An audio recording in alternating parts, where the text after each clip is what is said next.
Très bien. Comment fonctionne l'absorbeur de tachyon? En gros, cet élément absorbe l'énergie. D'accord? Quelle énergie? L'énergie de la collision de deux molécules dans l'accélérateur de particules. OK? Si on a un accélérateur bien établi, par exemple, pour créer des diamants, OK?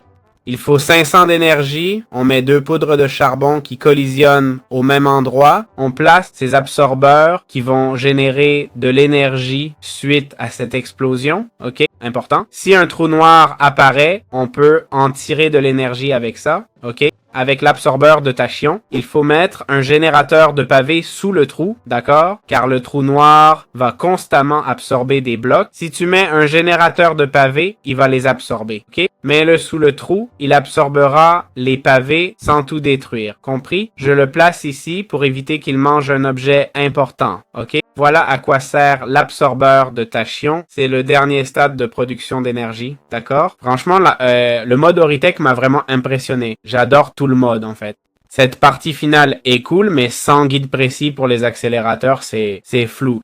Sans recette spécifique, ça devient un peu lourd. Je n'ai pas réussi à faire de collision pour créer des objets. C'est dommage, tu vois. Et en plus de tout ce boulot pour crafter ça, vous savez combien de ressources il faut gaspiller ces ressources pour jouer au devin et obtenir un diamant? C'est fou. Bon, d'accord. L'étoile du Nether peut être cool. L'étoile du Nether, c'est sympa. Je dis pas le contraire. Le cristal surchargé aussi. Mais jouer au devin pour des élytres? Sérieux? Des élytres? Avec tout ça, tu réalises la valeur de tout cet équipement. Pour des élytres, c'est une blague. Un guide serait mieux. Pour cette molécule, mets cet item, puis vite l'autre. Les passer par des bains, par exemple, ce serait parfait. Mais sans ça, tu dois expérimenter toi-même. Je comprends que ça puisse plaire à certains, hein? Je dis pas non. Bon, c'est mon avis, mais ça n'a pas de sens que ça soit à la fin, non? J'arrive à la fin et tu me fais ça, genre, ça n'a plus aucun sens, non? C'est un peu déséquilibré dans ce sens-là. Le truc des âmes est cool, mais ça manque d'avenir. Je pense à cause du visage. C'est trop évident que c'est quelque chose à part, tu vois? J'ai joué à des modes de nécromancie, comme Goethe, avec des âmes aussi. Je comprends l'idée, mais ils sont loin du compte. Ils vont sûrement continuer à le développer. Ce mode a l'air génial, avec un super boulot, de très bonnes animations